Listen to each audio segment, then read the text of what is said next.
Hello there friends, welcome back to the channel. I'm looking a little bit like rough. I'm looking like I've been awake for like a month maybe, and it's just reminding me I need to replace that quote there with another one because it's a new year, and Happy New Year and a Merry Christmas, because I haven't seen you since then, I don't think. I've been a little bit under the weather. Christmas Day I got ill, massive fatigue, came out literally overnight, and no other symptoms other than just feeling like I need to lie on the sofa for, well, the next week, as it turns out. I did manage to move around and do things, but I was just tired. And there was like no sign of it coming. I did a great training block before that of like 3 or 4 weeks. I think it was 3 weeks. And I was just in a good place.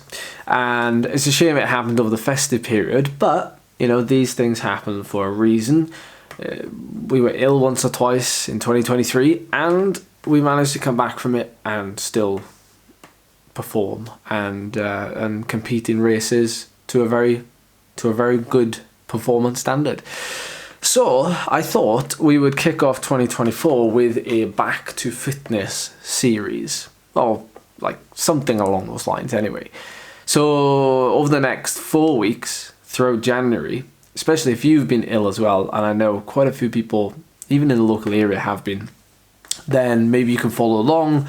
You can pick up some motivation, and likewise I can feed off the motivation and the holding myself accountable by uploading videos and getting myself back into shape. Because when you've had time off, and when you've been ill, and when you feel like a bit of a slug, one of the last things you want to do is like know that feeling of how hard it's going to be when you get back cycling and get back into training.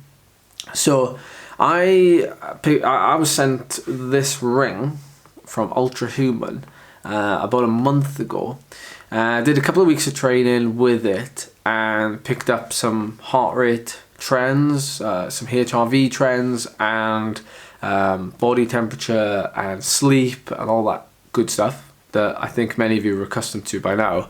And I just wanted to pull up what I've been seeing on the app over the last week, or since I fell ill basically, and just show you that.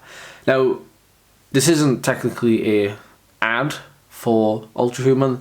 I am just showing you because I think this is part of like a good starting point to like look at your data and see how you were sleeping, how your body's recovered. It's all about trends. Trends are really important. Looking out to see, you know, where your biggest dip was, and then if you're on that upward trend, looking to see, you know, where am I going to be at the best point to get back into training. You know, I'm not just going to jump straight back in when, you know, all those trends are at their lowest point, for example. I'm going to wait until at least they're coming back to what maybe you'd call normal values. Now, I wasn't the type of person that would use data like this in the past, mainly because I know myself well, I know my body well, but there is certain things that I've become used to seeing now that I know are quite trendy. Or I know that I can look into it and be like, that's something I can watch now when I start coming back into fitness. So the first thing would be actually my average heart rate. So I'm going to show you my average heart rate over the last week last 2 weeks. So this was prior to falling ill right here. So we have like 53, 55, about 50 beats a minute. And then I get ill. And I actually get ill on the Sunday, I think it was Christmas Day. Oh no, Monday was Christmas Day. So there was no real indication, like I was still riding, so it was a very slight increase, but no difference with fatigue. But then bang, straight up 82, it was there, and then it drops down. But it's still kind of, obviously because I haven't been exercising and I haven't been training, and I've just been, you know, sort of moping around, if you will, then only now has it come down to like back to normal. My sleep has actually been relatively good. There's been no problems to report there other than my average heart rate during sleep. So my average heart rate when I'm sleeping is around about 40 beats per minute. And during this period of time, it was closer to 80 and sometimes even closer to 100 beats a minute while I was sleeping for short periods of time. I was running a fever, I was running a temperature, and I was basically just taking paracetamol on a daily basis to keep my temperature in check. But like I said, I was lucky enough to not have any other symptoms, so to speak. So my recovery scores, like while I've been training, have been obviously up and down, like you'd expect them to be, in the run up to falling ill. They were kind of like in the 80s, and they would drop obviously when I'd get a bit more tired, and then they decrease a little bit once I've had a rest day and things. There's no dramatic swings. And then as I found myself getting ill, just that one day out of nowhere, it drops to like 73 from 83 and down to 64. And there it remains in the 60s until, this morning actually, it was 86. Now obviously New Year's Day and everything else has thrown a little bit of a spanner into the works, because on New Year's you celebrate a little bit, and we actually went dipping. It was really cold, but it was good fun. But these things, like, are worth like watching the trends, as it turns out, because knowing what I know now, that today might be the first day where I'm back to normal. Even though I felt back to normal the last couple of days, the temptation would have been that I might have started a little bit too early. So my rule of thumb, it always has been, but even more so now with tools like this, is if I've, say, been like actually ill for 5 days and I feel like rubbish, then the 6th day, the 7th day, the 8th day, I'd give it like at least another half. So if I was off for 5 days, I'd give it at least another 2 to 3 days of feeling okay until I would start to get into anything that would be, structured or anything, intense. So this next week, for example, is probably just going to be me riding my bike at a lowish intensity, just to get myself used to exercise again more than anything.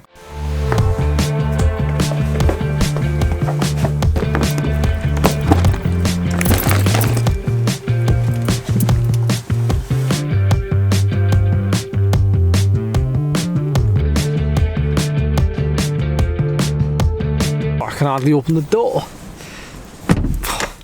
So it is grim outside, totally and utterly grim. This weather is horrendous. No wonder there's a severe weather warning. I'm down in Trustshire Park, retail park, local to me, and it's built on like marshland, and like it's prone to flooding. There's like loads and loads of flooding around. The rivers are really high. As I was driving here, it's pretty mental. It would be dangerous to ride on the road now. It's windy, there's debris, and it's just non-stop rain. So if I'm gonna ride over the next couple of days, it's probably gonna be indoors.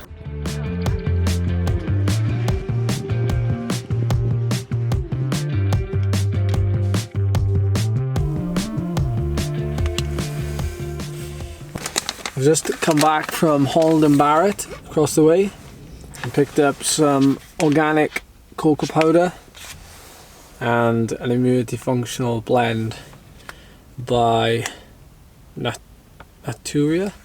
Is that how you say it? That brand? I don't know. But I need to get back into a routine of looking after myself on the inside, and that's going to start with a routine that I can keep to in the mornings when I first wake up, and that'll mean drinking some water, or with some of this included as well. And even before you look at the research of stuff like this, you've always got to think about how it's going to affect your head first, as well as what it's actually doing for you.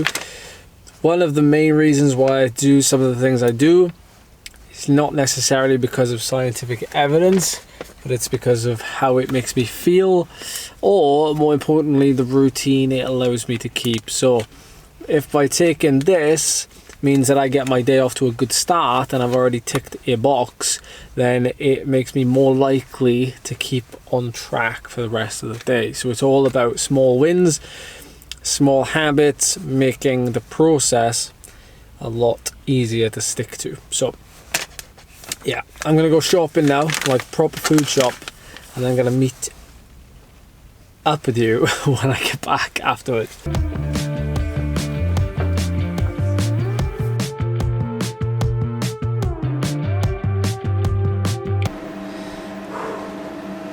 Oh, baby steps. 30 minutes of moderate heart rate.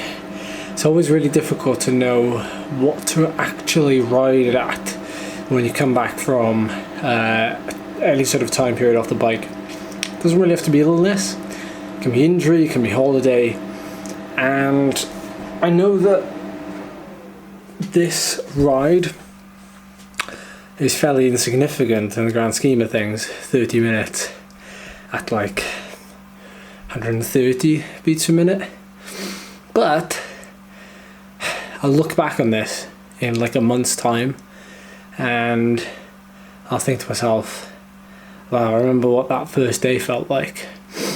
So that's the first one on the books. So my plan with this now is to be fairly consistent over the next week. I'll probably won't do anything where I raise my heart rate for any length of time. If I do, it might be a very, very short period. It's all about familiarity. It's all about getting back into that routine, like I said earlier.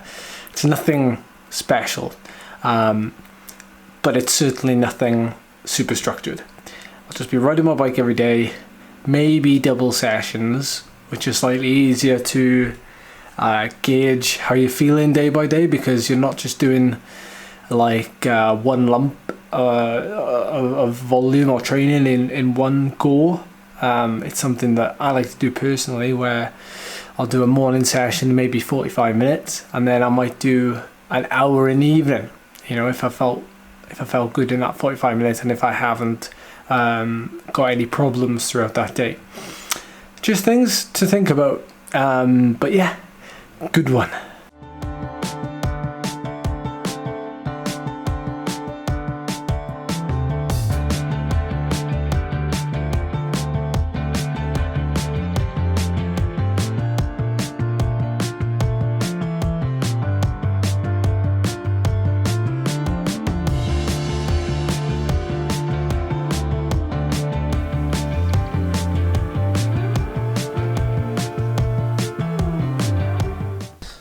So I've got up slightly later today.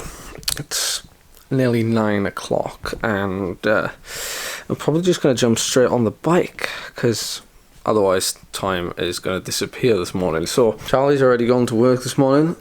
She let me have a lie in.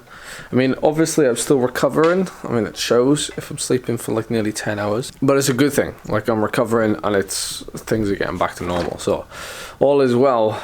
I think for breakfast, if I want a shot of something quick and energy dense before getting on the bike for about 45 minutes, then I'm probably just gonna have a no, not an energy gel. I'll have some carb mix, 90 grams of carbs, and then I can sip that. I can do some mobility this morning while I'm drinking it, and I can get on the bike, and happy days. We can just get cracking. I know that like this morning I'll just be able to jump on and I won't need to do anything, so just get straight back on the bike and get to riding, and that makes things a heck of a lot easier now that I don't have to set things up. So a morning and an evening session is a great way for me to just like knock it out, basically, not even think about it.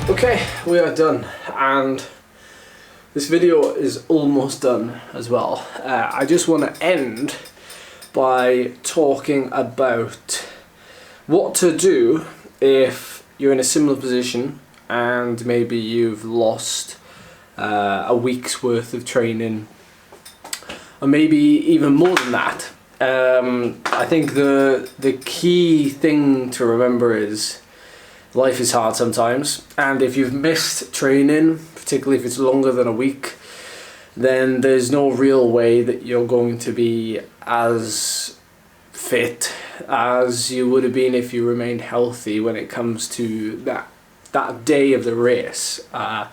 Unless of course the day of the race is months and months and months and months away.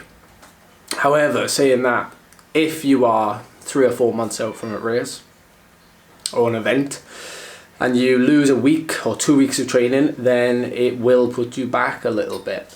There's a general rule of thumb that I follow with a lot of the people that I coach, and that is that if you have 4 to 6 missed workouts, or maybe less than a week, although I would call those workouts key workouts, so not just your sort of hour and a half, 2 hour aerobic rides. I mean, like if you're actually doing a session that is pushing you and maybe causing a bit of a breakthrough. So those 4 to 6 workouts might not be a week, they could be like 10 days.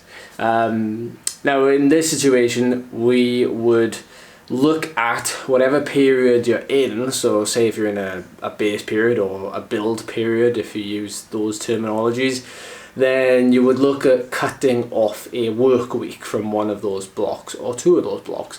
Certainly the block that you're in. So if you're gonna start back with like a base block, then you would look at lumping off one of the weeks. So if you're gonna do 3 weeks on and 1 week off, you would take off that 3rd week and you would just do 2 weeks, but never neglect the rest week. I mean, the thing is, if you're off from illness or from injury, or you're away because of a lifestyle change, as in a holiday, like those things are different, you know, like the chemistry in your body changes when you're ill or if you've broken a bone or something, versus if you've just gone away on holiday for a week. You know, those two things are different. So how I would definitely approach if you're coming back from illness, you would definitely want to be certainly knocking off that 1 week, but you would also be thinking about, you know, should I really be jumping straight back in to trying to achieve the training hours that were originally on the plan?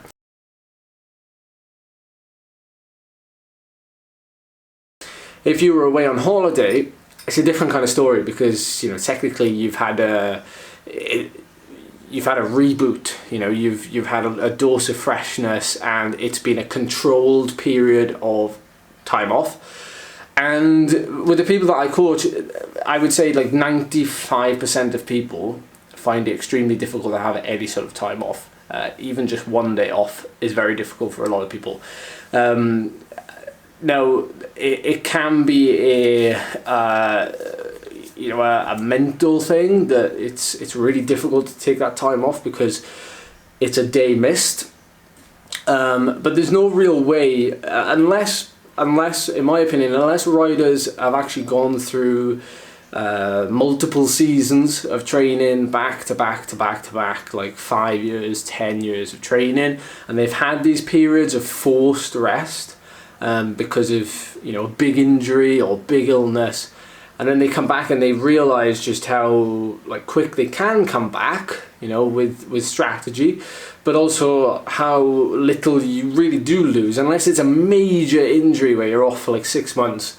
If you're off for like a week or 2 weeks, you need to be put in that situation to realize just how